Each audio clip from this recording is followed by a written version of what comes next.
Hello, friends. This is Dave Hurwitz, executive editor at ClassicsToday.com, here with the Haydn Symphony Crusade. And we're up to number 95 in C minor. This is the only London symphony in the key of C minor, the only London symphony without a slow introduction, and the least popular of the 12. It wasn't even that popular, evidently, when Haydn first performed it, or at least subsequently. It didn't achieve the acclaim that the later ones did. It doesn't have a nickname. In some ways, it's the most Haydn-esque of all of the symphonies, frankly. I mean, of all these last 12. I mean, they're in the sense that only Haydn could have come up with it. Well, it's true of all of them, but there's a personal element to this work that is really very peculiar to Haydn. It's kind of like, well, let me put it this way. If Haydn had only written 12 symphonies, let's just say he only wrote 12, and you were looking at them all and their various attractions and pluses and minuses, this would be kind of like the Mahler seventh of the Haydn London symphonies. It's totally characteristic, but emotionally and expressively very odd, different. It inhabits another world. Or another one you could compare it to might be Bruckner's Fifth. You know, the one that's so Brucknerish that you just can't imagine anything else popping out of someone else's head. So what makes this symphony so weird, so unusual? Well, let's forget about Haydn writing only 12 symphonies. It's kind of a combination of numbers 64, tempora mutantur, 70, and 80. If you know those, you're going to be in good shape with this one. All of those have really, really unusual and special features that you don't find almost in any other kind of music. And here you can, in simplest terms, you could sum it up by saying it really represents Haydn's very personal approach to minor keys. You know, we tend to value what Mozart and Beethoven did with minor keys. That is, with Beethoven, they're all storm and stress, and there's this triumphant conclusion. And with Mozart, it's pathos, and it stays in the minor key forever, and it winds up being tragic and pathetic and sad. And Haydn was none of those things. Haydn was Haydn. And this particular symphony works out the conflict between major and minor, happy and sad, in a wholly characteristic way. It's a short symphony, it's compact, and it seems to follow a kind of historical progression from a sort of old-fashioned quasi-contrapuntal severity through an almost rococo elegance to an absolutely horripilating, scary minuet, a really, really scary minuet, to a finale in which counterpoint, in the major key, counterpoint is seen somehow as reimagined in terms of modern orchestral practice. Let's put it that way. And if that doesn't make a lot of sense, when you hear the music, I think it will start to.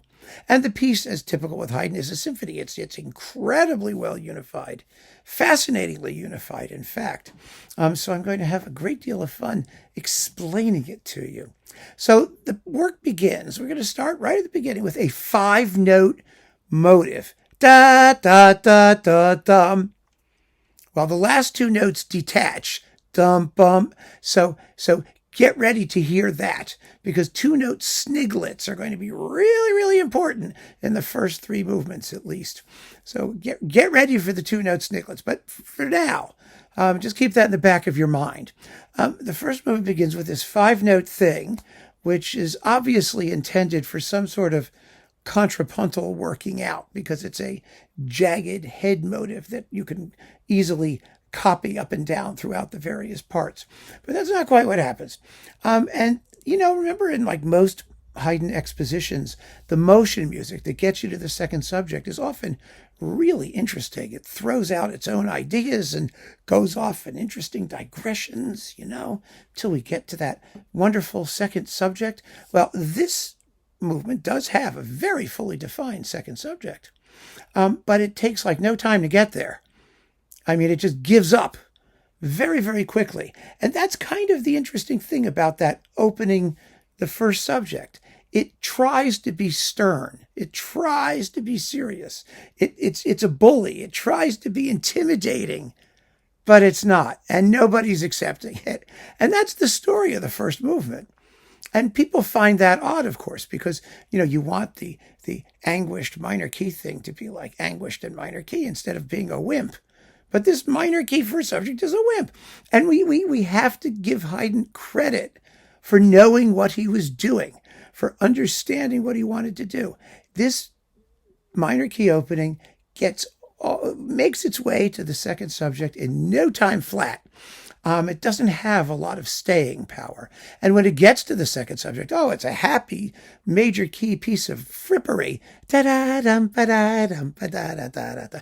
And actually, it's almost identical. Well, it's identical in shape to the second theme in Symphony No. 86, Paris Symphony No. 86, which is sort of da-da-dum, ba-da-dum, ba-da-da-da-da. So it's that rhythm.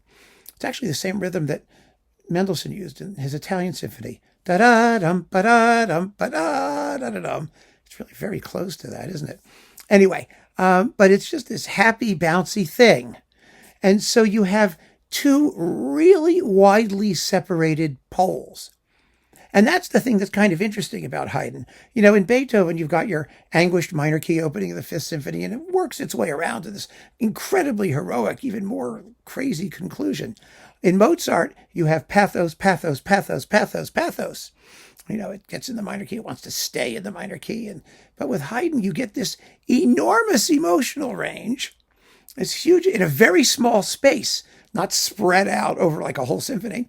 You have this huge emotional range, and they're completely incompatible, and they stay incompatible. And that is similar to what happens in the first movement of Symphony No. 80. You remember Symphony No. 80 has that barrel organ tune. There's this really intense opening sort of based on Gluck's Dance of the Furies, from Orfeo. And then you have this ja ja ja da da dum ba ba da dum ba ba da dum, and it never changes. And the minor key part rails at it and punches at it and dukes it out, and it just stays the way it is, blithely ignoring all of the Sturm und Drang that comes before, which is very, very funny. And there is no second half repeat in that movement, which is very unusual for a symphony at that period, because there's nothing else to say. Well, this movement also omits the second half repeat, and that's for the first time, because Haydn wrote 96 and 95 before 93, 94, 97. Those 96 and 95 were the first two of the London symphonies. And by this point, he had given up that second half repeat. And here, like in number 80, it matters, because you couldn't possibly go back to the beginning of the development section after what happens to the first subject, which is it just becomes more feeble as it goes.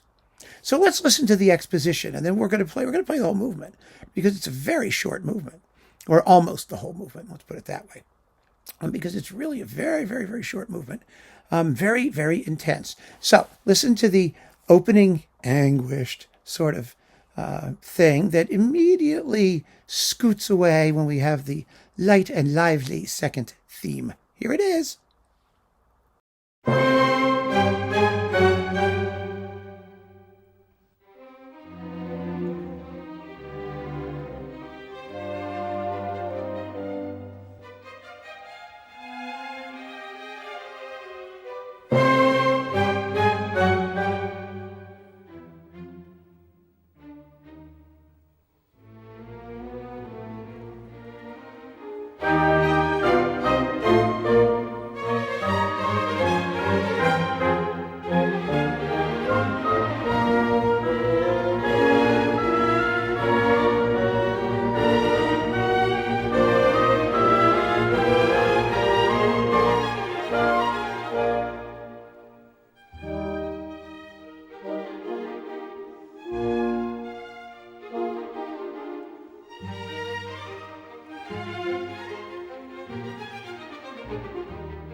that was Belladrajos with the Nicholas Esterhazy Sinfonia on Naxos. So there's the expo. And I'm sure you get what I mean by these opposite polarities that they don't mix. They don't mix at all. Now, the development section attempts counterpoint. It has several episodes, actually. And in each episode, what happens is that that opening becomes less and less potent, shall we say, until it sort of evaporates entirely. But anyway, so it starts out trying to be kind of grindy and contrapuntal, but it's very short and very clunky, kind of awkward, And then eventually it tries to be a little bit more lyrical and a little more cheery, but then that second subject pops up as carefree as ever, and then it tries to come back with counterpoint on top of it, and eventually it just evaporates. And when the recapitulation sets in, it doesn't begin like the symphony began with that 5-note da da da da dum. It doesn't. It begins with the quiet answer, do do do do do do do, like that, and then it just pops like a soap bubble, and we're in the second subject, and it's all sweetness and light from there till the end of the movement. So I'm going to play you now the development section all the way to the end of the movement. And keep in mind, really, the very end of the movement, it's very interesting, where you have a descending major triad. Dum-ba-da-dum, bum-ba-da-dum, bum-ba-da-dum, bum-ba-dum-ba-dum. That's the ending. Keep that in mind, because it's going to matter when we get to the end of the symphony. Trust me.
Yeah, it definitely needs a shot of Viagra. And Haydn knew that. That's the point.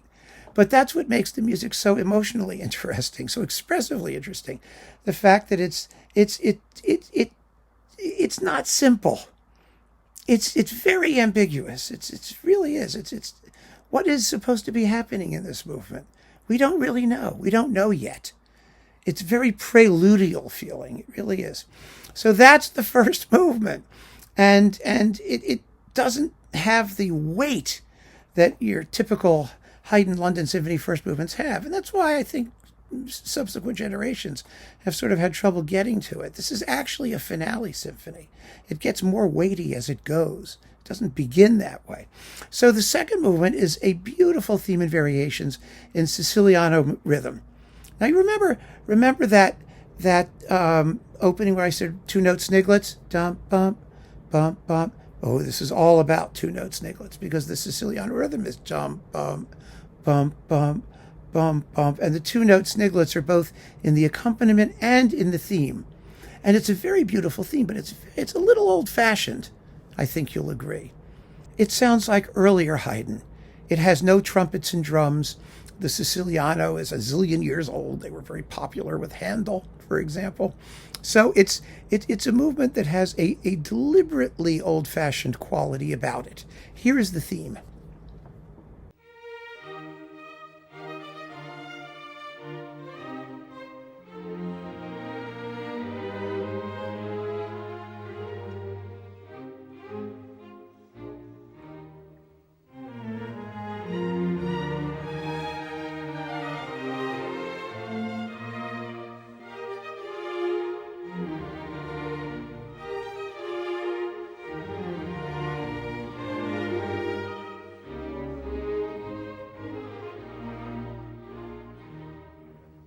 Now, the variations are very straightforward and easy to follow. Wait, no! Oh, gosh. Okay, we survived. Thank you, Finster. Normally, she, discombobulates everything. So anyway, so we've got, yes, there she is. Just so you can see, she's in her spot. Okay, so there is, however, a very dark minor key interlude, which I think is really, really gripping. And again, it shows you the extremely wide emotional range that this symphony has. Haydn is trying somehow, the minor keys keep trying to slip in and get, take over the music, but they don't succeed, except in the third movement. But we'll get there in a minute. Here's the minor key variation.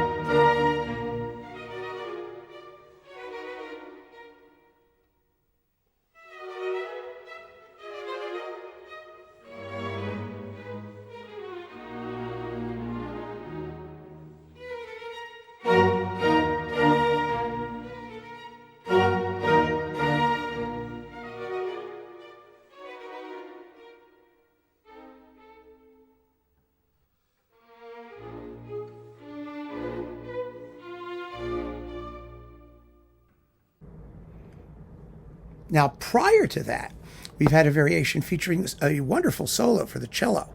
Terrific solo cello. Haydn had a lot of confidence in his solo cello and his first cellist for some reason, and often gave the cello wonderful things to do. And there's a beautiful variation for the cello before that.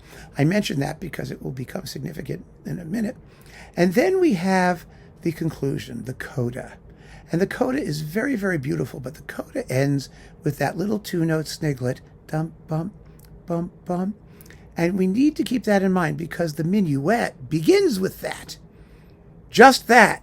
They are obviously related, these two movements. Just how, I'll tell you in a minute, but I want you to hear the coda. And I include after the coda, the end of the second movement, the very opening of the minuet, so you can hear how Haydn picks up where the slow movement left off.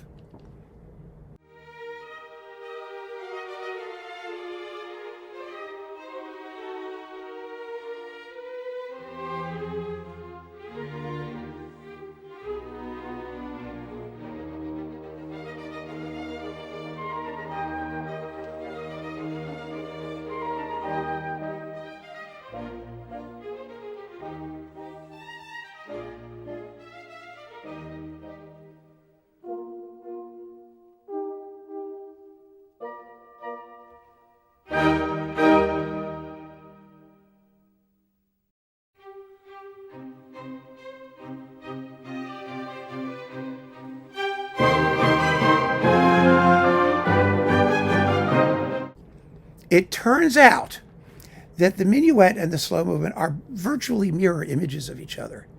I mean, total, even thematically. You know, the theme of the minuet is quite similar to the opening theme of the slow movement. I mean, the andante, they're really closely related. And the trio section, the central trio section of the minuet is another cello solo.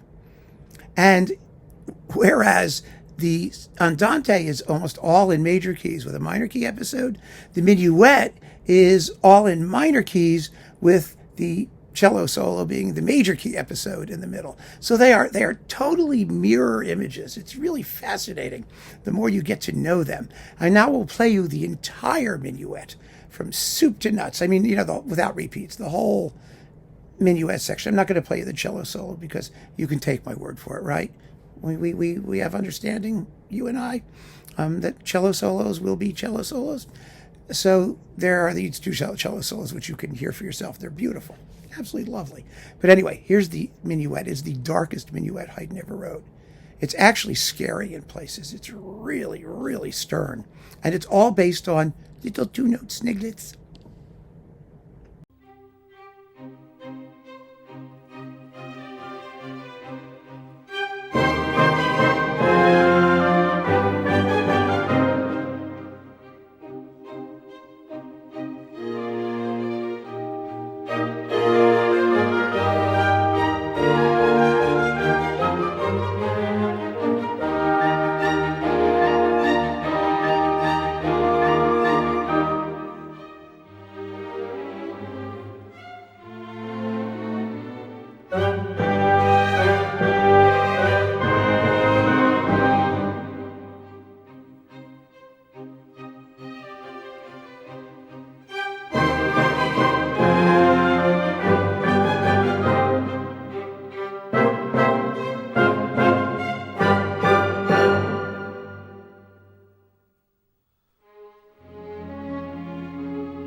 Ooh, that's powerful, isn't it?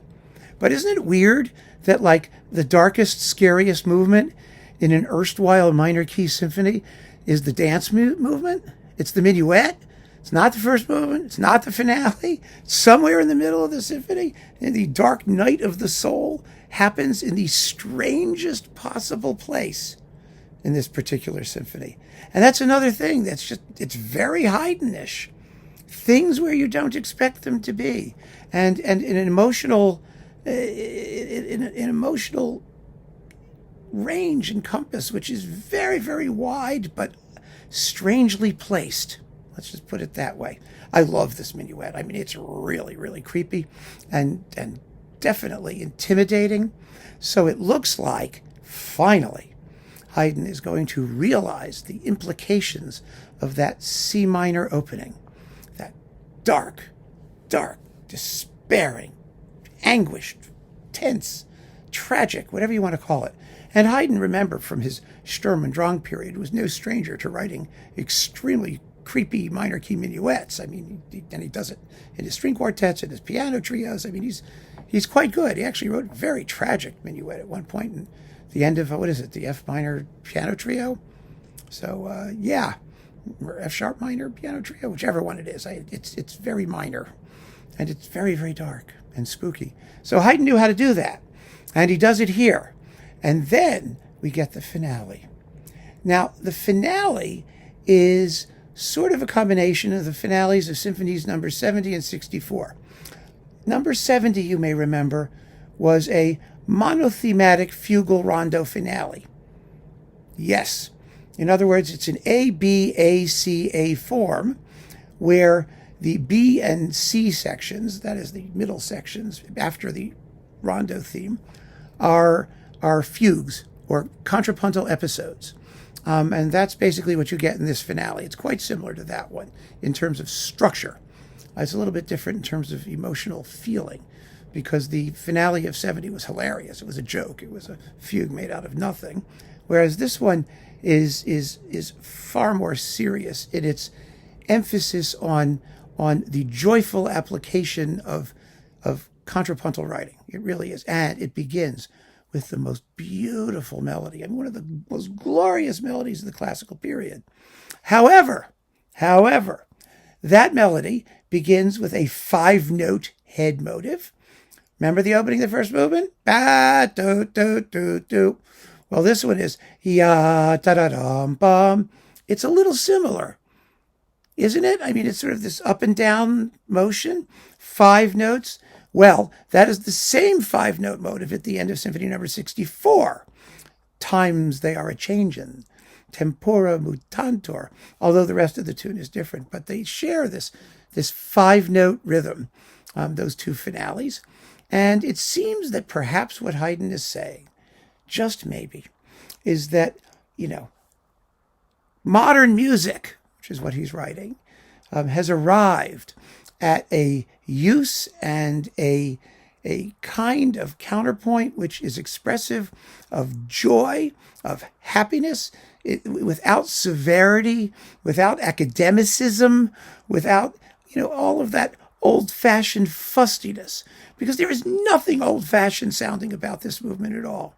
It's the, Charles Landon, the H.C. Robbins Landon, whatever, H.C. Robbins Landon. I think of Charles Lawton. No, H.C. Robbins Landon said this was like the greatest contrapuntal finale after Mozart's Jupiter Symphony. It's right up there because Haydn was an amazing contrapuntist.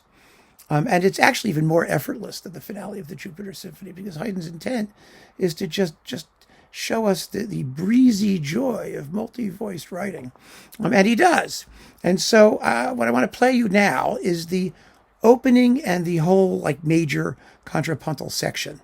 It's not a formal fugue. It's just joyful busyness. It's marvelous. And that opening tune, like I said, is just so beautiful. So here is that.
So then the ritornello, that beautiful tune, comes back once through without repeats, and the contrapuntal stuff comes back, and then there's a really vigorous, vaguely minor key episode. It's not minor unhappy, it's minor energy. It's just energetic. It's a storm that blows through the music, and the coda.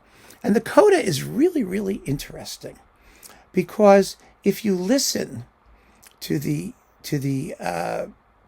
ending, The ending, first of all, it ends with a typical Haydn 3 notes, chong, chong, chong, like that. But the end is a rising arpeggio, dum ba dum, bum ba dum, bum ba dum, ba da da da da da, like that. It's the opposite of what happened at the end of the first movement, which was dum ba dum, bum ba dum, bum ba dum, bum bum ba dum, and that's intentional. Because what Haydn is telling us is that the first movement wasn't the real ending at all. It's this heroic, triumphant, wonderful conclusion that rises up into the heavens rather than sinking into the grave, I mean, that's what he's trying to do there. So here's the coda, and it's really, really, really cool.